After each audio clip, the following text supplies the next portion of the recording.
Now we have multiple days of the week where it's like, these are checked in and I can't sell them. Yeah. Where do we put them? Like, we had to figure out, Patrick and I, in the earlier days of the pandemic, is once DC split off from Diamond, like, we're going to get this stuff and we can't sell it. Where is it going to go? And then, you add on to that Marvel and now all the other vendors that are at PRH, like IDW, and we're getting more of our manga directly from PRH. Like, all of that stuff now has to exist somewhere, and we don't have a lot of room.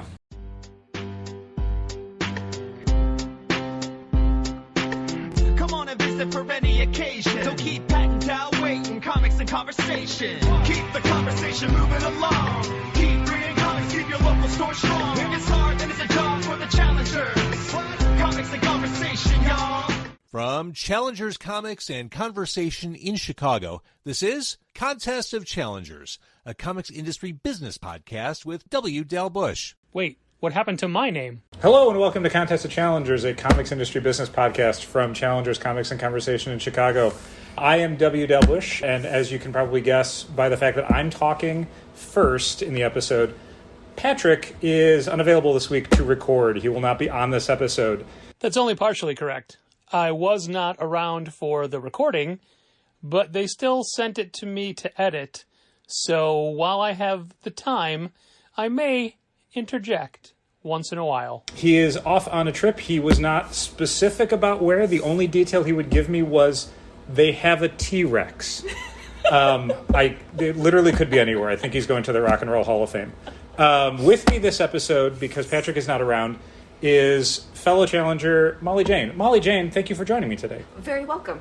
We are going to be incredibly loose with this episode because, unlike Patrick, I did not prepare anything. We're kind of screwing around with the dynamic where I've moved into the Patrick position of having to be very animated and talkative, and you are the reluctant person I've shanghaied into this, much to your chagrin and dismay. Yeah, that's pretty much it. Yeah, so I will be spitballing for a lot of this and also really vamping as much as I possibly can, or I'll start a sentence and I won't really know where it's going, but I'll just kind of keep going with it long enough to make it seem like there's a lot of content here when really there's going to be...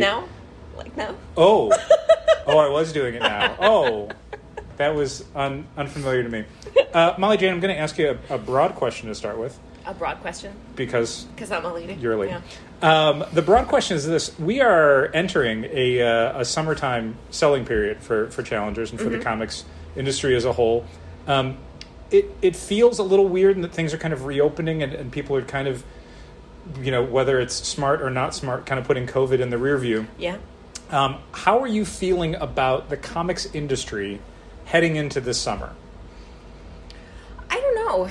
I mean, I haven't really loved a lot of the various crossovers that we've seen the starts of from DC and Marvel so far. And I don't know. I'm hopeful that they're going to grab an audience, but I don't know. I'm kind of worried about it.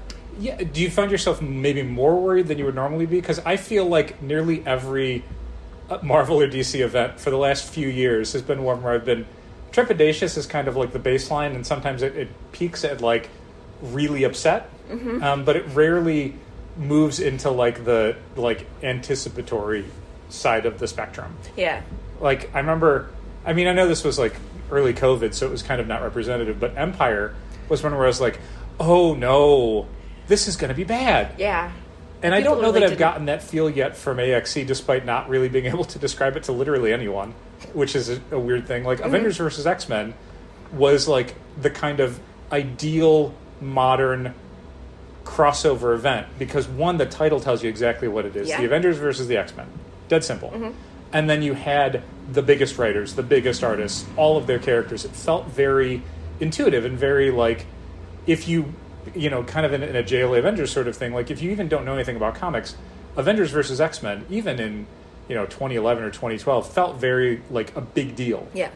And I don't know why it is, but so many like Marvel and DC events that are coming out kind of lack any sort of like compelling hook. Like Dark Crisis is just like, I don't know, it's another Crisis. Yeah, that's what it feels like. Yeah, like even bringing back Pariah, which I don't know if that's a spoiler anymore. This is all common. Oh, he's on the covers and knowledge. stuff. Yeah. Like he's just a guy that no one's thought about in like 40 years. I mean, and there's kind of a reason Why? Yeah, he like, of all the characters that got introduced in, like, Crisis, like, the Anti-Monitor, top of the list. Mm-hmm. The Monitor kind of tied for second with Harbinger. Harbinger, yeah. Like, Alexander Luthor kind of, like, below there. Mm-hmm. And then, like, Pariah, like, way down. He was just that weird dude who just showed up crying everywhere. Like, right? That's his thing. Yeah. So the idea that he's got some sort of, like, X to grind or something is just, like, I don't know. It feels like something where every other good idea was already taken, so it's like, I guess we're doing this now. Mm-hmm. Like, that's weird, right? Yeah. I do like the George Perez tribute covers, though. That I They do are think nice. is cool. That's true. Yeah, it's total coincidence that they're doing Dark Crisis around the time that George Perez died. Like, obviously no one was planning that. But at the same time, like, it just has this feel of, like, is this how we're homaging him? Is, like, I guess we'll do another Crisis? I mean, they do Crises all the time. Yeah. Which... Crises. The thing that's super weird about that is that I always felt like that was a Dan DiDio thing. Who's like, you know, our brand is Crisis. Like, literally. So that's the word that should be in every big event title to tell people it's a big event. And he's been gone from that company for years. Maybe here's another Crisis. Maybe he started the trend, though. Like, he made it seem like you got to put that word in there. I guess, but, like, all the people that were responsible for those sort of books don't work at that company anymore. Yeah. Like, someone very high up that, like, was Jim Lee always the Crisis guy and we just never knew it? Maybe. So outside of, like, the big Marvel and DC events, like, how are you feeling about... Because we're ordering stuff out through August now. So you're getting an idea of kind of what's on the way. Like, how are you feeling about what we've been shown? Is there... I never want to say, like, what are you excited about? Because you and I both know that without being able to look in the catalog, there's no answer to that question. Yeah. I can't remember anything. I did final order cutoffs for Marvel and IDW and, like, the PRH vendors today. And I don't think I could tell you 2 books I just ordered. Like, well, I could. Fortnite and Marvel 2, because one hasn't come out yet, and I had to close orders on that. And then Captain America, Sentinel of Liberty 2, and 1 hasn't even come out yet. We did So get the remember poster. those. We did get the poster for number 1. Yeah. Super angry about that. But, like, does it feel like there's stuff to get excited about, just kind of in general? I mean, I did the FOC for Diamond, and Sure. I did the FOCs for Public Domain. Oh, yeah, which there I'm you go. kind of excited about. But a lot of people might have already read that on Chip's Substack. Maybe. I kind of doubt it, though. Yeah. Like, we've seen, like, some of the Substack people have started reporting on their subscription numbers. Their, you know, how many people are getting it for free and how many people are paying for it. Actually, I don't know if they said, like, Hickman, I think, said how many people were paying for it. But everybody else has been kind of, I think, very, like, we've got so many people. But I can't imagine that, like, those numbers are going to be a huge dent in a lot of stores' sales. You know what I mean? And it's also, like, a different reading audience, most likely. Sure. Like, And- people who want to read in print want to read in print. Yeah, and additionally, you got to assume that the people who are supporting Chip Zdarsky because they're super excited about his stuff are not going to draw the line at, like, rebuying the same material in print. Yeah, and like, having a physical copy. Right. Like, even if it's just to support him, I feel like they would probably still buy it, and they'll probably want to read it too. Yeah. And it's going to have, like, it's got a cover. Like, the pages that he was putting on Substack, there's no cover. Yeah. There's no text piece or letters column. That's technically, like, the newsletter itself. But I thought it was crazy. There's only one cover for that book. There is, yeah. He said that he's only doing one variant, and it's his own variant, and he's releasing it through his Substack for his fans. Like, the Beguiling, I think, does his fulfillment. And it's a cover he did a Substack post where he was talking about kind of constructing the cover for the Image release, and a lot of different design ideas, and some stuff that he thought would play well, and then Image was like, and it was kind of like trying to marry what he kind of loved about the story and also, like, a cover that people who've never even heard of the comic could get what's going on. But one of his ideas was the indicia as the entire cover. So it's literally just text that says, like, public domain number 1, published by Image Comics, trademark and copyright Chip Zdarsky, blah blah blah. Like, and that's the exclusive variant that he's releasing. As much as it's that is just that. That's very funny, but I don't know if that's gonna draw people in to buy an exclusive variant. As an exclusive variant, I think it's going to be fine because that's, again, it's the people in the Substack and they get the joke. Yeah. Like, they're going to think that's really funny and they're going to pay for it. But yeah, I mean, when he's talking about it in the Substack, he's very clear to be like, I realize this was a terrible idea. Like, there needs to be art on the cover. It needs to show you, like, this is... If you read the comic, you get the joke, but that doesn't make it work unless you read the comic. Like, that's the problem. Yeah, no, Public Domain seems like a really exciting book. And it's... I mean, this is a thing that I think we've talked about on the podcast before. Not you and I, obviously. But we've talked about kind of the problem of Substack kind of sucking away a lot of the talent that would normally be releasing books around this time. Because they are producing content, it's just for a different audience and it won't be out in print for a while. But, like, I know we've got Love Everlasting on the way and Public Domain's out. And The Closet soon. by Tynan. Closet just dropped, yeah. But, like, I mean, basically, like, the Hickman stuff. Like, that's kind of, you'd hope there'd be a lot of Hickman stuff, and there kind of hasn't been since Decorum ended and since he left the X-Men stuff. Because all of it is just going towards Three Worlds, Three Moons, which I guess there's maybe a collection coming out at some point. They're doing like a handbook sort of a thing, right? I think they were releasing the handbook first as a special gift to Substack patrons. Not the thing I'm looking for necessarily is... Like, and that's not to change gears, but are you reading any of the Substack stuff that the store is signed up for? No. Okay. Because I am one of those people who just wants to read it in physical format. To me, it's the problem of it's releasing all of the making of material before you've read anything. And that's such a weird way to operate, but it's literally how Substack operates. That's the point of it, is, you know, to let you in on the process, because comics take time to make. Yeah. You can't just, you know, offer it and then, pages start tomorrow. Like, that's going to be a while before we figure it out. And you know, Three Worlds, Three Moons was kind of putting everything outside of the curtain, just saying, like, here's what we're thinking, here are the designs, here's everything else. And I don't have any connection to that. Like, it's just, I need them to narrow it down for me. I need them to tell me what the story is, not, here's 12 stories we could tell. And here's the parts of the story that might be important later. And aspects of it, like how the magic functions and all that stuff. Yeah. No, it's cool that they're doing that. I like the people they've got involved on that end of it, but it's a thing where I like figuring that out through the story. I don't need them. I would never read, like, the appendix first. Like, that's a weird way to do it. I want the story to then be able to go and find the context for this other stuff. Right, exactly. I mean, context is kind of the key word. Like, there's no context for a lot of that stuff beyond them. And some of it's also, like, the suspension of disbelief. Like, I don't want, when I'm reading a comic, to be thinking about the decisions the creative team made while they were making the comic. I want to lose myself in the story. I want to invest in the characters. And so a lot of, like, I know the left turn this writer made, or I know the design this artist didn't go with. I don't know, it just makes it all seem less special. It's too open, basically. Yeah.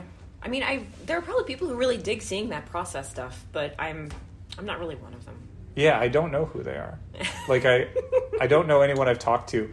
Like, when Substack really kind of burst out with all the comic creators, we at Challengers thought, you know, we need to be on top of this.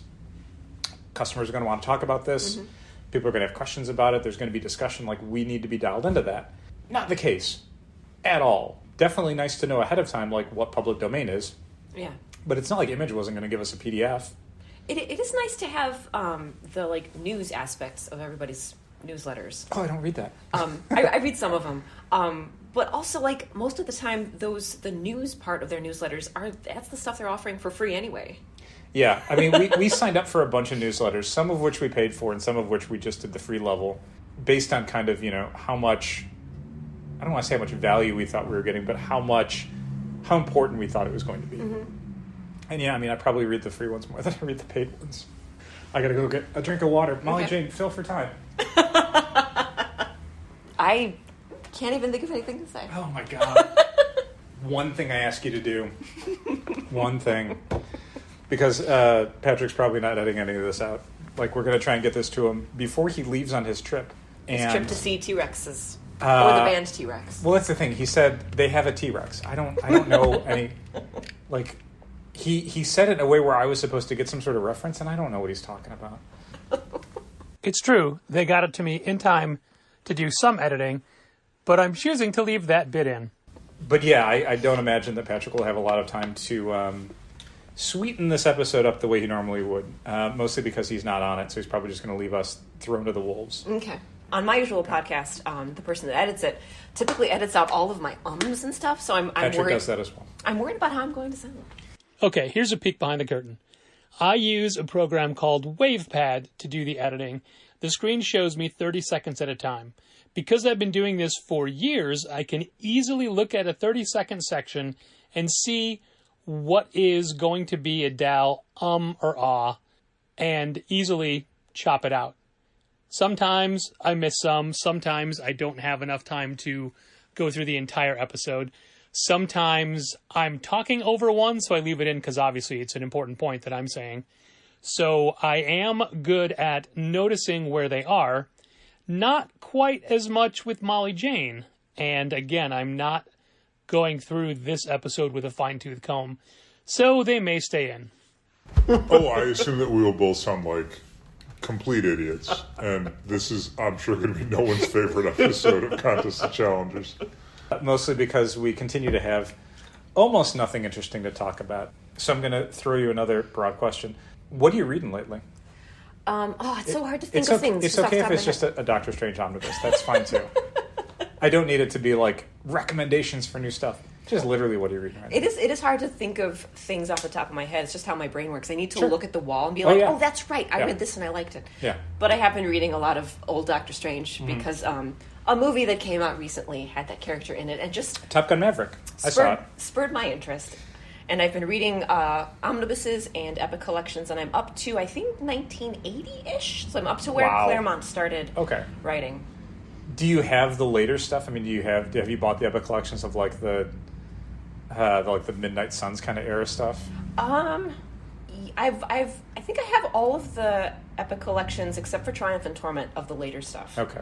But I'm getting up to the point when I finish the epic collection I'm on. Mm-hmm. There's 2 epic collections that haven't been released yet. Oh, great. I'm going to have to read them on the app, Oh, no. which I can do. I just don't like it. Yeah, I don't mind the app. I don't use it as much as I should, but occasionally I'll be, usually, to stay on topic, right before we record an episode of Contest of Challengers, sometimes I'll be sitting there with my iPad for just a little while, and I'll kind of run out of stuff to do, so I'll go on the Marvel Unlimited app, and I'll just find myself reading, like, Art Adams comics or whatever, because it's just like, whatever. I'm not looking for a sustained burst of narrative. I just want to look at something cool.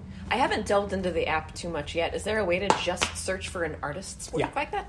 That's cool. Yeah, I mean, you literally just search for their name, and assuming that they have enough credits, they'll just be a little thing that says Art Adams. You hit that, and here's some Art Adams stuff. It's cool. Yeah, it's one of the benefits, and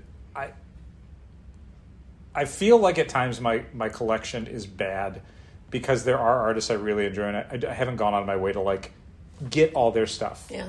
And when I find it in the app like that, I just think, God, why didn't I keep those comics, or why didn't I get that collection, or whatever?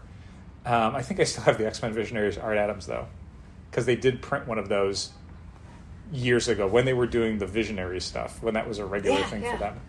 And it just has a bunch of, because Art Adams X-Men. I mean, there's no beyond Longshot. He doesn't have a run of really anything. He's got that little, Ultimate Comics X-Men, but that doesn't count. the little Not tiny counting that. FF run that he did. That little, That's true. Yeah. Yeah, but even that, like, that wouldn't be in the X-Men Visionaries, because Right. it's got Of course. Wolverine aside. It still files in the Fantastic Four. But yeah, I mean, you've got like an X-Men annual and a couple X-Men annuals and like a New Mutant special, stuff like that, where he was only ever like a once a year kind of guy, and now he just does covers. Yeah. It's weird. Oh, it's. I mean, if he needs to take as long as he needs to take, like, that's better to have him on a cover because he takes a while. Sure. It's just weird. Like, it's this kind of transition a lot of artists go through where they go from being like regular project artists to special project artists to just cover guys. Mm-hmm.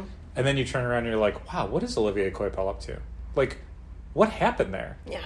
Covers look cool. They look amazing. But, like, what happened to the comic pages? Like, even Alex Ross eventually is doing this graphic novel. Like, there's still a way to do it. And you would have thought, for Olivier Coipel, like, when he was doing Spider-Verse, Marvel specifically said, like, he's our special projects guy now. Like, he's only ever going to do limited series that we have a lot of runway for that are very important to the company. Yeah. he didn't do anything after that. Like, I think the last thing he did was like an issue of I Am Batman, or like one of the I Am Batman lead-ups, I think. Yeah. Super weird. Maybe he's still working on some big, massive Marvel I always like to think that. I always like to think that we're just a convention away from all of my favorite artists having stuff debuted from a publisher, because they've been working on it in secret. Like, we'd heard from somebody else in the industry that this Alex Ross Fantastic Four thing was coming, that it had been years in the works, and it's not a Marvel thing, but it's a Fantastic Four thing. And sure enough, like, then Abrams is like, we have this graphic novel. Yeah, pretty cool to see that happen. I guess that's something exciting. I mean, I don't know. I'm really curious what that's going to look like sales-wise, that Fantastic Four full circle from Alex Ross. Yeah. Because, like... It's only 64 pages long, right? That's think what our so. solicit said. Well, I haven't read the classic FF stuff from Kirby and I can't remember who else. That's rude. Stan Lee, come on. But it's based on an original story. Like, it's based on an older comic that Alex Ross turned into like this giant graphic novel.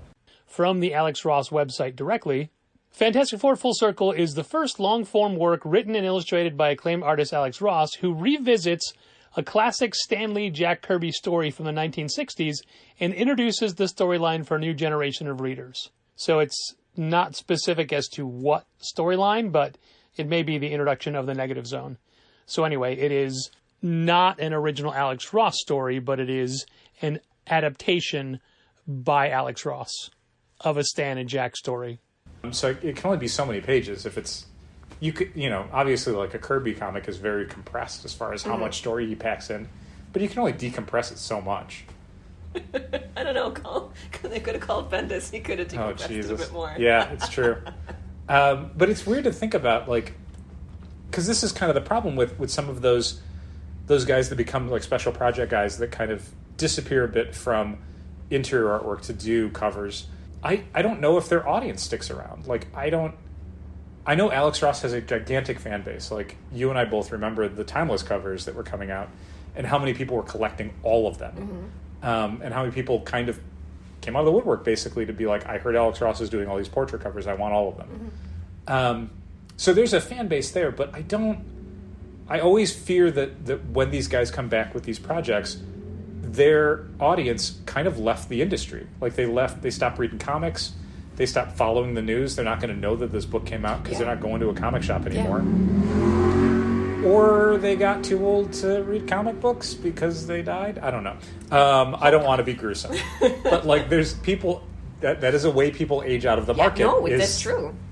So I'm curious... we placed an order already for the Alex Ross graphic novel, so we have an expectation of how many we think we can move. And there's the two different versions of it. We do. Well, the previous exclusive version is highly limited, and I don't think we'll even get enough to fill special orders. So we're probably going to be working mostly off of like the Abrams edition that they probably printed a ton of. But I don't know if the order we put in is going to cover us for like a few months or a few days. I don't know which one that's going to be. And how much they've overprinted for us to restock it once it does so. Let's hope a lot. This is the thing that kind of made me happy when I found out that Alex Ross's Fantastic Four Full Circle was coming out from a non-Marvel publisher. Non-Marvel publishers print a lot of Marvel books. Yeah. A lot. Because they understand that the market is hungry for Marvel material, and they understand Marvel characters and that they're excited to see them in comics. Yeah. Marvel Comics doesn't seem to be aware of that at all. Like, on any level. They seem to resent the idea that people want to buy their books, so they print as few of them as possible. Make them wait. Make them wait for the new printing. Yeah. There's a part of my brain that can sort of figure out a logic for Marvel making things scarce in book form. You know, that the whole, like, Disney Vault thing. Yeah. But the problem is there needs to be a point where you then re-offer it in a way that people can take advantage of. Like, when Disney does, like, the Disney Vault, like, they don't anymore because Disney Plus is the thing. But when they were doing it, you know, an animated movie might not be available on DVD or Blu-ray for a while. But then when it was available, they would make a ton of them. Yeah. With the knowledge that, like, this is not going to last forever, so definitely, you know, don't wait. But it wasn't like when And they would notify you when the vault was closing. Right, because they want to spur on those sales. They want to tell people... And Nintendo did the same thing with a Mario game recently where they said, you know, it's available digitally and on disc, but in 4 months or whatever. It's going to be gone forever. Which made no sense because, like, digital, like, why not just keep it? But the point was the scarcity. But the thing is, it's not like it was scarce during that window. And it's the same thing for Disney. Like, yeah, they were trying to incentivize people to make a purchase now instead of just waiting indefinitely, but they made sure you could actually buy it. Marvel does the thing where it's, like, scarce always, forever. There's never a point where it's not scarce. Like, even when they reoffer Omnibus, is like, oh, we're bringing it back into print. Yeah, for pre-orders only. Yeah, it's just that printing. If you didn't pre-order it, don't go to your store expecting to see it on the shelf even a week later. Yeah. It's insane. It's such an insane way to do it. But Abrams, thankfully, not Marvel Comics, despite publishing a Marvel comic book. Do you think Alex Ross decided to use Abrams as his publisher because of that? Or I wonder, because it never felt like, I mean, I don't know Alex Ross, and I don't know his relationship with Marvel or with Abrams, but it never seemed like he had any specific animosity towards Marvel editorial or whatever. It honestly might be a thing where it's just the financials of it. Abrams could probably give him an advance, and Marvel probably would not have given him advance. Maybe they would have. I don't know, but like maybe the economics of Alex Ross writes and draws a 64-page graphic novel made more sense at Abrams than it did at Marvel. I was also wondering maybe it was because like the trim size is different. Maybe. Marvel used to do, they had that window where they were doing original graphic novels. They did Avengers Endless Wartime. They did a Rick Remender Avengers one, I think, right? And a Spider-Man one that Mark Waid was involved in? Oh, yeah. With the sister. That's where they introduced the sister. Yeah.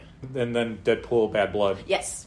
But we now have again in single issue form. Well, and that's the thing. Like, so they did that. They were doing these original graphic novels, and then eventually they were just like, no, we hate that. I don't know if they didn't do well or whoever was behind it. And then before that, they were doing those season ones that they just quickly stopped doing. Yeah, I mean, that was at a point where they were trying to do outreach to the book market. They were attempting to get something where, you know, you would walk into a bookstore when you could walk into a bookstore. And if you wanted to read a Spider-Man comic, Spider-Man Season 1, here you go. A kind of non-specific, timeless version of their characters that, you know, could be modernized without necessarily feeling like it was the ultimate version or whatever. Like, and then they just stopped doing it. Like, I assume they didn't do well. The fact that they were remaindered pretty frequently seems like they didn't do well. Like, the market that they were supposed to be for didn't respond to it. And I don't know, maybe there's just someone in Marvel's backlist program that's just like so burned by every initiative that they don't want to make books anymore. They don't want to create a bunch of anything because it never works. Like, they just gave up on the idea. Even when people are like, please reprint these books. When Chip Zdarsky was talking about a Devil's Reign thing at one point, and he was mentioning, like, by the way, you can't get Daredevil Volume 1, and I don't know why. I don't have any say in that, and it seems weird. We've had orders for it on order. Yeah.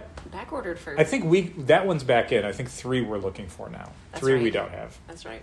And that's, you know, so typical. There was a period there where it was very much pandemic influenced. Like, there were shortages of everything. There were production delays. There were shipping problems. There were paper shortages. There were a huge run on graphic novel stocks. So it's things that were supposed to last 6 months were lasting 6 weeks. All of that stuff. That was years ago, and a lot of publishers have turned it around. Like, our manga section is healthier than it's probably been since the pandemic started. Obviously, not everything is back in print yet, but a lot of stuff is available again. We have volume 1s for things like My Hero Academia. Chainsaw Man. Yeah, and we have... Actually, we're out of stock on Chainsaw Man Volume 1 currently. We got a shipment in, sold through it in like 48 hours, and then it's back ordered again. So maybe at some point we'll get Chainsaw Man back in. But Marvel, really not so much. Like, things are a little better because they're at Penguin Random House now. I don't know if Diamond didn't want to warehouse anything, or Marvel just wasn't sending it to them knowing they weren't going to keep it. But it's still not great. There's still, like, House of X, Powers of 10, softcover and hardcover, we've been out of stock on for months. Since autumn, right? Yeah, I mean, this calendar year, I don't think we've had a single copy. And we have both editions on back order. And it's like, I know that Marvel in particular is having stuff with their printer and their paper availability, but like, and this is maybe a common refrain for like retailers. I would rather they prioritize something like House of X Powers of 10, which I have a lot of customers for at all times and can sell literally every week, over some random miniseries for a character I don't care about, for an audience that doesn't exist. Yeah. That doesn't seem like I'll just pick a book at random. I would rather have House of X Powers of 10 than Savage Avengers. Like, if I have to choose between the two, it's an easy choice.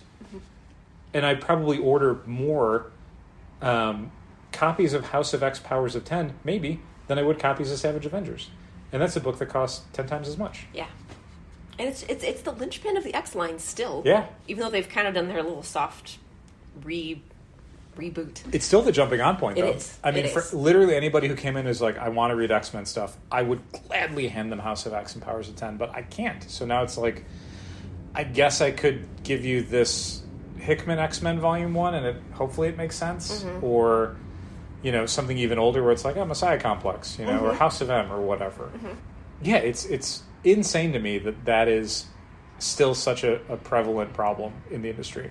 And Marvel in particular. Like, maybe it's other companies. I just don't notice it as much because Marvel's the one where it's like, oh, people ask for these things and I don't have it. I have noticed that they didn't do a new printing of the Volume 1 of the Taylor Redondo Nightwing. They have not done a new printing of the hardcover. It's sold out almost immediately. Yeah. And it's not available anywhere. Yeah, that's true. I forgot about that one. I think we've got back orders for it too, as far as like subscriptions or special orders people have for it. I think we have it back ordered at both PRH and Lunar. We do. Ah. I think because I had it back ordered at PRH and you were like, we should try and get it at Lunar. Well, because Lunar was saying it was in stock. Sure, and so we were at Lunar and then it wasn't in stock. Nope. How are you acclimating to all of the various like vendors for graphic novels? Do you feel like it's solidified a little bit? Does it make sense more? Yeah, it's still so much more work. It's so much more work. It's never going to be less work. Yeah. Never. I think back to 2 years ago, 3 years ago, when everything came in one big shipment. It's a longer amount of time spent doing that one, receiving, but you're not doing each job 3 times. Yeah. Which is what you do now. Each step of each job. Exactly. Yeah. The days where we have both Marvel and DC received at the same time feels like a gift. It definitely feels like, oh, this is how it should always be, and it can't because of where everything is. Yeah, the week of Memorial Day, we were able to do that. Yeah. It was so nice. I think next week's stuff, we got a UPS tracking notification for next week's Marvel books today. Oh. So I feel like they might be in early. How exciting. Yeah. It might get worked on Saturday, if that's the case. Those all might get done before Sunday. It's so much work. It's so much work. But do you find yourself kind of realizing it in the process as much? Like, when it first started to become all these different distributors, I was hyper aware of how much extra work I was doing. But now it's been a few years. Like, do you think about it? It's become normal to me, just a routine. Yeah. I don't know. I don't notice it as much because I'm just used to it. Sure. The weirdest knock-on effect is how I read comics now, because it used to be everything came in on a Tuesday, and then Tuesday night you'd have this gigantic stack of books, and sometimes it was exhausting, but I had a real sense of here's the things I read and here's the things I read. Now, 3 nights a week I'm taking a tiny stack of 3 or 4 books home, and on Wednesdays someone will ask, I don't remember what I read anymore. It's not that I've forgotten the stories. It's just that they don't make as much of an impact because I'm reading them in such a atomized way. Yeah. It's hardest for me for DC because we get those in so much earlier even than Marvel. So sometimes I'm like, wait a second, did that issue of Nightwing come out last week or was that this week? Because it came out, Sure. We got it the week previous. Oh yeah, we were doing the FOCs for Marvel, and I'd asked you if Hulk 7, if we had any in stock, because there's a second print on order. And neither of us could remember if it even came out this week, or if it came out last week, because we're not, we're kind of in that window where we're transferring from kind of one week to another as far as what's new and what's not. But some of it is just, I honestly don't know. I got to look at the board all the time to figure out, where is it in the store, because I don't even remember what's new, or what's the new release anymore. Yeah, there's just a little window in there, a couple days between when we're getting DC and then when we're getting Diamonds. which are new. And yet, I mean, you can probably speak to this better than I can because you used to, once upon a time, you worked in a bookstore rather than a comic book store. Mm-hmm. But the idea of things showing up well in advance of a street date, and sometimes randomly, is, how the book trade works, right? You don't get them, a set X number of days before the release date. You could get them 2 days before, 2 weeks before, a month before. Yeah. Thankfully, we've never really had to deal with that. I don't know that I want to. I don't love the idea of having to warehouse things that I can't sell. That was super weird. That was the thing when I was working at the bookstore, is that we had an enormous receiving room that just had stacks of books, and you would have the books that have the street date for this week and this week, and it would it was a lot of space. Yeah, we can't do that. I mean, just for the longest time, again, when it was kind of just Diamond, we would get everything in on Tuesday, and we would crack into it, and we would process it, we would get everything ready, and by the time you were finished doing all that, it was kind of time to close and put them on the shelves. Now we have multiple days of the week where it's these are checked in and I can't sell them. Yeah. Where do we put them? We had to figure out, Patrick and I, in the earlier days of the pandemic, as once DC split off from Diamond, we're going to get this stuff and we can't sell it. Where is it going to go? And then, you add on to that Marvel and now all the other vendors that are at PRH, like IDW, and we're getting more of our manga directly from PRH. All of that stuff now has to exist somewhere, and we don't have a lot of room. Yeah. One of the things that we had meant to do this year was going to be the year that we were going to get the back rooms whipped into shape. And we haven't done it. We're working on it. Are we? Yeah. It doesn't feel like we're working on it. I remember that being a thing of Molly Jane's going to come on, and we're going to let her get her feet under her, and then after the holidays, then that's going to be the project. We're all going to work on it. We're going to clear out the back room, and we're going to clear out the hallway, and we're going to. And we never did. I mean, you're right. We are working on it, but it's June 6th. It is as you and I are talking. That's we're nearing the halfway point of the year, and I don't feel like we're halfway done. I think we're probably a third done. Okay. Don't you think? No. No. You're very optimistic about this. It's funny though, because we're running out of space in the back issues. Oh yeah, we are. Yeah. I was talking to Stella about this on Thursday. She's like, there's only space for a couple more boxes. Yep. Yeah, well, so the Bad Idea stuff will move to a back room or something. That's what I was figuring. And that will become space for back issues. But no, you're right. We are genuinely running out of space for the back issues, which is not ideal. The bigger problem, though, is just we need to get the back room and the back hallway. We need to be able to put stuff back there, and we can't because it's just full of junk.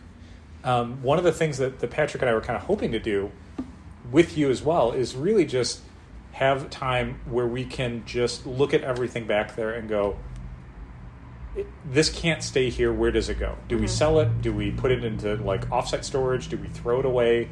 Do we donate it?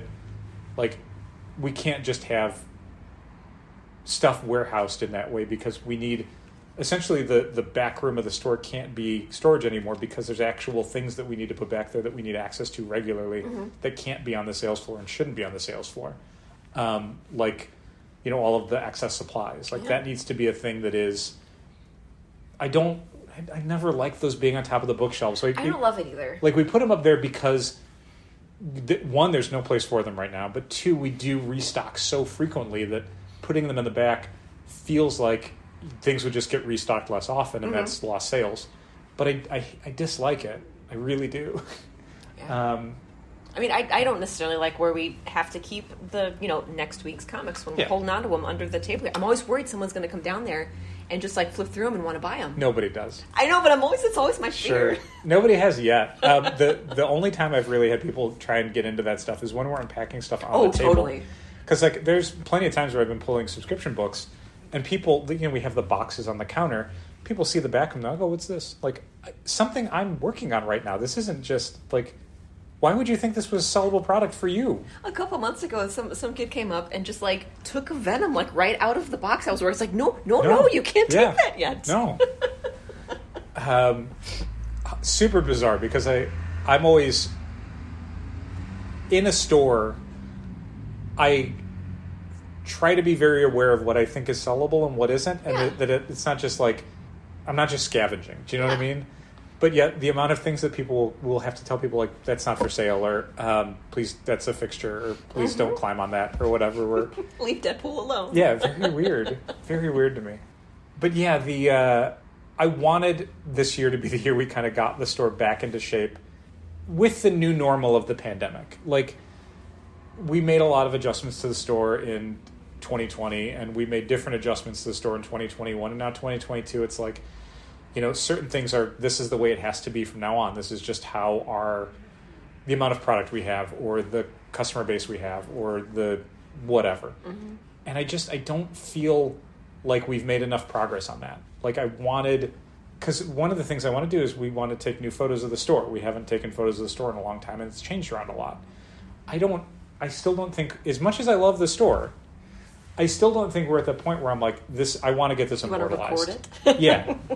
Because it would be things where I'd look at it and go, we'd have to hide so much stuff. And that's not, if we're doing that, then I don't want to do it. Mm-hmm. Like, I want to get to the point where we're not just hiding things for a photo and then they all come back. Yeah, and the thing is, I don't have a solution for this problem. This isn't a thing where I can point to any one person and go, if only so-and-so would do this, then we could, because it's not like we're not all busy. And it's not like... It's that increased workflow from all of the vendors. It is, sending us stuff every day. But I want it to be different so bad. I want the back room to be better and more usable and more useful. And I want the back hallway to be less dim. And I don't want stuff in the general use hallway. I don't want there to be stuff there. Yeah. And yet, like, some of it is, there is, like, a kind of hold-up. There's a lot of stuff that we're going to be donating to Open Books. Yeah. We need Open Books' new location to be open, so we can bring all that stuff over there and say, here, please sell this and use it to fund literacy programs all over Chicago. They just put up a GoFundMe because they didn't realize that there was going to be so much construction needed to make everything, like, ADA accessible and all that stuff. Sure. And it's for $100,000. So Is what they're asking for? For their GoFundMe. Okay. So I'm hoping they're not, like, waiting until they get that full amount. Ooh, golly. That's a lot. That's a whole lot. Would they like 100,000 copies of Batman 82 or 83? What one particular issue we have left over from Challengers Blue? There's also that one where they did that the homage cover that we bought so many of. 118? Something like that. Yeah, I think it's Batman 118, the Victor Bogdanovich Spider-Man Spawn cover. Yes. Yeah. All those. Yeah, so frequently we will order stupidly because we will kind of, it's not stuff we believe in, but it's stuff that we think there's an audience for in a very, what's the way I want to phrase this without being super insulting? How dumb we think the market is. Kind of playing into that and being like, well, this is stupid, but there's a lot of stupid people, so maybe this will sell well. Mm-hmm. And this was one where I genuinely thought there was a market for it. Like, it wasn't just like a cash grab. I was like, no, this is kind of a cool idea, and I can see the crossover audience between people who like McFarlane and people who like Batman. And there seemed to be genuine interest in it. A ton. Enough that DC moved it from being an incentive cover to being an open order cover, which is usually a sign of, like, there's real organic demand. Mm-hmm. There was not, or at least not as much as we thought there was. Like, we ordered it 6 or 7 times what we would normally order for an open order variant for Batman, and it sold maybe twice as well. It did have some long legs on it. It was still selling a couple months after it came out, but it wasn't as much as we thought. Yeah, and I mean, the additional problem is we thought we were buying the first issue variant for a long-term writer, and then within a couple months it was like, no, he's not. He's leaving in like 7 issues. He's doing one storyline, which kills a ton of interest. It's like having extra copies of Amazing Spider-Man 75, the first part of Spider-Man Beyond. Mm-hmm. The window where people are going to jump on with that is like 2 weeks before they start to realize, in like a few months there's a legitimate new long-term story happening, not this little short-term thing that is kind of not exactly what I'm looking for when I'm looking for this character. Yeah, it was coming out weekly, wasn't it? 3 times a month? ASM? It was coming out 3 times a month. So 3 times a month for normal issues, and then a Point Bay issue. That's right. Every so often. Sometimes you get 2 in 1 week. I think there was one time where they skipped a week, and then because of, like, again, production delays, whatever. And then the next time it was like 2 different issues coming out on the exact same day. Mm-hmm. It's always fun to pull those. Yeah. You can imagine which person connected to Challengers Comics and Conversation was most excited when that happened. Here's a hint, they're not on this podcast. That stuff drives Patrick crazy. He doesn't like it. Speaking of things that people don't like in the industry, any particular pet peeves, anything that Patrick usually comes into these episodes very hot. There's usually some sort of grievance that he needs to air.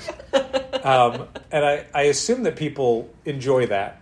I enjoyed it when I was listening to the podcast. I've cut down on my listening on the podcast just because I don't have as much busy work to do. I don't listen to the podcast. I don't care. But I mean, I used to really enjoy it, but it was also like I wasn't working here every day. You know? And I used to have a lot more busy work time where I would just be doing stuff with my hands. Sure. And wanting now to you're too busy talking to customers. Yeah. And people. Yeah, it's nice. And sometimes Andrew. See, right here, it sounds to me like we are not giving her enough work to do. Is there anything that an experience you've had recently that was... Are you not carrying a grudge? Are you not... I don't hold on to the bad stuff. I just try to ignore it. Yeah. And then I forget it, and it's nice. makes life happy. It's true. Yeah. I can run really hot when something stupid happens, but then within a few hours, I will basically forget about it. Like, I'm sure something stupid happened lately. And then Patrick will get kind of mad at me. Like, how do you not remember this? It's like, because I don't care anymore. No, it's true. Dal has a terrible memory for things that just happened, and also things that happened previously. I guess just things that happen in general. Mm-hmm. Like, it dissipates. Life's too short. It's like steam. It just goes into the air. Yeah. I don't think about it. But yeah, I mean, there's all of those second issues and stuff on the PRH FOCs today. Real angry about that. We were talking about it because some retailers have been more vocal about how much they dislike that. Mm-hmm. The idea, for anyone who's not up on a lot of the terminology or kind of how the timeline works, a final order cutoff is where we finalize our orders for a publisher, and they print off of that basically. So that's the print run, and then there aren't extra copies. Ideally, the final order cutoff for an issue will happen after the previous issue comes out. So if you're ordering, Batman 125 and finalizing your orders, in theory, Batman 124 should have already come out, so you can base your orders for 125 off of how 124 sold. Yeah, hopefully like a week of sales. Of sales is the good. The minimum that we're looking for is like a week of sales. That's not really happening anymore. Frequently, we're closing orders on something a few days after we get the book in. We might close orders on a DC book on Sunday with the previous issue just having come out that Wednesday. Because of holiday stuff and some other printing things, more and more often now we're getting orders having to close before the previous issue comes out. So, like I mentioned, we had orders closed for Jane Foster and the Mighty Thor #2. #1 has not gone on sale yet. Comes out this upcoming Wednesday. Right. So we have zero sales data. We have no idea how well it's going to do and how many we'll need for issue 2. Mm-hmm. Worse, there was the Captain America Steve Rogers book, The Sentinel of Liberty. Issue 1 hasn't even come out yet, I don't think. No, it wasn't this week. And we're ordering issue 2. I have no idea what issue 1 is even going to sell, let alone how many I'll need for 2. Mm-hmm. And we can't even use that 0 issue to kind of gauge sales because that wasn't... And you can't use the Sam Wilson book. It's 2 different creative teams, 2 different lead characters, 2 different supporting casts, 2 different stories. Yeah. So certain retailers have been kind of vocal about how they want to deal with that situation. The ones that are most angry about it as something that they want to see publishers fix or distributors fix or whoever fix is to basically treat an issue without sales data as not having sold any at all. So if you are dealing with, Jane Foster and the Mighty Thor #1 and #2, and you ordered 20 copies of issue 1 and you had 7 subscribers, if you're FOCing issue 2, as some of these stores do, you might only order 9 or 10 copies of issue 2, like a minimal number of copies for the shelf. Because what if you only sell 2 or 3 of issue 1 off the shelf? Mm-hmm. Like, why assume you're going to sell 13 and give the publisher the benefit of the doubt? But the thing about that's so weird is that, like you and I were talking about, it's hurting the store more than it's hurting the publisher. Definitely. Like, especially with a book like that where the second issue is going to come out like the week after a movie featuring those 2 characters in the title. Yeah. A week after. If you're that store and you went from 20 copies down to 10, you can post on a Facebook group or whatever, like, I cut it by 10 because, I don't have any sales data. Marvel needs to FOC this stuff differently. Mm-hmm. Marvel's not even going to notice. Like, they're not going to care or notice that they got 10 copies less. Yeah. That's a picosecond of the print running. Like, they won't care or notice. And who's going to notice is going to be the customer coming in right. for that second issue and not getting it. And that's the thing is if I go into a store and they tell me that they took a moral stand and they didn't order this book because they didn't have sales data and they couldn't risk not having it, and I'm just going to be like, I just want this Jane Foster comic. I don't. Mm-hmm.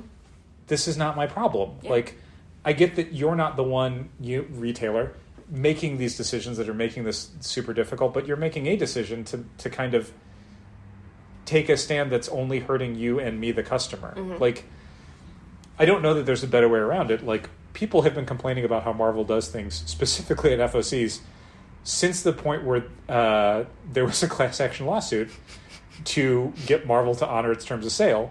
And that was 20-something years ago. Yeah. Multiple regime changes since then, and they're still doing it. It's just institutional at this point. Like, Marvel will always game the FOC system as much as they conceivably can. And yet, like, I never want to tell a retailer, like, don't push back on it. Don't speak out. Don't do what you think is best for your store, because that's one of the benefits of being a retailer is you can do that. You can make that decision. But there's just a point where, like, again, it's not hurting Marvel. If you genuinely don't think the book is going to sell, like, there's been stuff where we've ordered issue 1 and I've gotten to read a copy of it before we've even sold a copy, and I went, oh, this is terrible. And I cut my numbers to the bone because I just assume they're not going to sell. Yeah. But, like, if you're just doing it to send a message, I don't know that you're sending the message you think you are. Yeah. And certainly not to the person you're trying to send it to. Yeah. You did mention to me, though, that DC has made a bunch of their second issues coming up returnable. Yeah. And it would be, that's like, ideal. Marvel could make any of them returnable. Yeah. First issues, second issues, one-shots, anything. DC, when they were doing the Batman Fortnite book, made them returnable because they're like, this is going to have a huge audience. It's not the audience that you normally reach, so they're going to come in not having pre-ordered the book. You're not going to be able to get them to pre-order because they're going to show up the day the book comes out. We're going to try and make it easy on you to carry it. They also did that thing where we had to order them really late, remember? Well, they did it in a way where it was... Like, we didn't order it... Yeah, I mean, it was a rush solicit. Yeah, they skipped the catalog, right? Yeah. So, like, the first 3 or 4, they were outside the catalog, I think. Yeah. But they at least made it returnable on the first print. Second print's not so much. Marvel's not doing that at all for Fortnite Marvel. They're just... You just order it. Good luck. Yeah. And it's also, like, less of a window where the Fortnite digital item that you get, it's, like, less of a window where it's exclusive to the comic, isn't it? Yeah, there's, like... Issue 2 and issue 5, or maybe the one where if you buy all 5, but like issue 2 and another one are like exclusive for like a month, and the other ones are exclusive for like a week. That's not great. No. Yeah, so we ordered, I think conservatively, certainly conservative relative to like what we were ordering for Batman Fortnite 4 through 6. Yeah. Well, I remember there was that DC Batman Fortnite like one shot that came out. Foundation. Yeah, that one didn't sell super great. That one, for us, it didn't sell. I mean, we ordered less of it because we were really getting burned by the time 6 was coming out. Oh, yeah. The audience was not sticking around for 3 full months of this. They got their Harley Quinn skin and they were done. Yeah. But the Foundation follow-up one, we actually needed more than we got. Like, by week 3 or 4, people were coming in, they were asking about it, and we had to get copies from Lunar or back-ordered or something. I don't know if that's going to happen this time. Maybe they're all going to sell out on Wednesday. Maybe.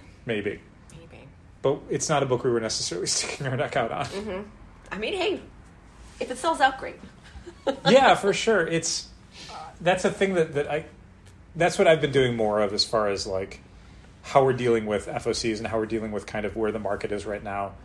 I don't reorder as much.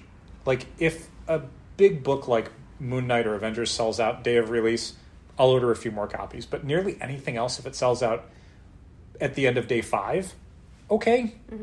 I don't know that we're going to sell it in week 2 or 3 or 4 because it's just not how most stuff works anymore. It also just feels like everything is overprinted less. There's so much less for us to reorder. Everything seems like it sells out immediately. But I mean, I never even try. Yeah. I've been able to get some Marvel stuff, and I've been really grateful about how PRH has kept certain things from Marvel available again. Like, we were able to get more copies of Obi-Wan #1, which was great, and I think we're selling out of our second batch of them. Mm-hmm. I think we're down to 2 or 3 copies. Yeah, but it's usually everything else. Like, if we sell out of something, like if I'm looking at the shelves on a Sunday after things are released on Wednesday, I really don't restock anything. Like, Wednesday night, sure. Sunday, It makes sense. It's just a weird thing to think about, that the window for nearly any new comic is basically a week. Except for Saga. Saga's like the only thing that sells in subsequent weeks, and sometimes we get bit kind of hard because people come in not quickly for Saga sometimes, and then it's like, oh, we can't get 58 anymore or whatever. That's another one. Yeah. They could print more. I'm just saying they could print more. Image specifically said because of paper shortages they're not reprinting anything for the foreseeable future. I mean, they announced this before Saga came back. But that's just a book that they should maybe increase the print amount of. I mean, at this point, we're 1-2 chapters away from the collection coming out? Yes. So I would tell nearly anyone who can't get 58 at this point, just wait for Volume 10. It'll be out in October, I think. Yeah. Molly Jane, anything else you wanted to say on this episode of Contest of Challengers? I can't think of anything. Since you have a window, do you want to say anything about Kelly Marie Tran? I'm wearing a shirt that says to be nicer to her. So, be nicer to Kelly Marie Tran, you Jags. Yes, if any Jags are listening to this and you are being mean to Kelly Marie Tran, please consider your outlook on her work and her as a human being, and make some changes in your life. There were some really great photos from Star Wars Celebration of people getting photo ops with her wearing this same shirt. I think you showed me that. From Superyaki. She was excited about it. She looked so overjoyed. It was so cute. And it seemed like she had dressed to match the yellow print on the shirt. There's no way. She was wearing That's bright a yellow coincidence. pants. Well, I would like to think that she was dressed to match the shirt. To match a shirt that people might possibly wear? Yes. It's a great shirt. It's very optimistic. You clearly believe in Kelly Marie Tran, which is good because as a Jag, I'm glad to see that you've changed your opinion of her and are treating her better. I have never treated her badly. I've always loved her. Ever since I saw her. Yeah. So you don't listen to Contest of Challengers anymore. God knows I don't. We're gonna try and take everybody out. Do you remember how we do that? No. I'm gonna say thanks for listening, and you're gonna say No. Let's do it right. Thanks for listening. Keep reading comics. This has been Contest of Challengers. Thanks for listening. Keep reading comics. Challengers is located at 1845 Northwestern Avenue in the Bucktown neighborhood of Chicago. 773-278-0155. Keep up to date with new releases and events at challengerscomics.com. Like Challengers Comics on Facebook, follow @Challengers on Twitter, and help fund this podcast at patreon.com/challengers.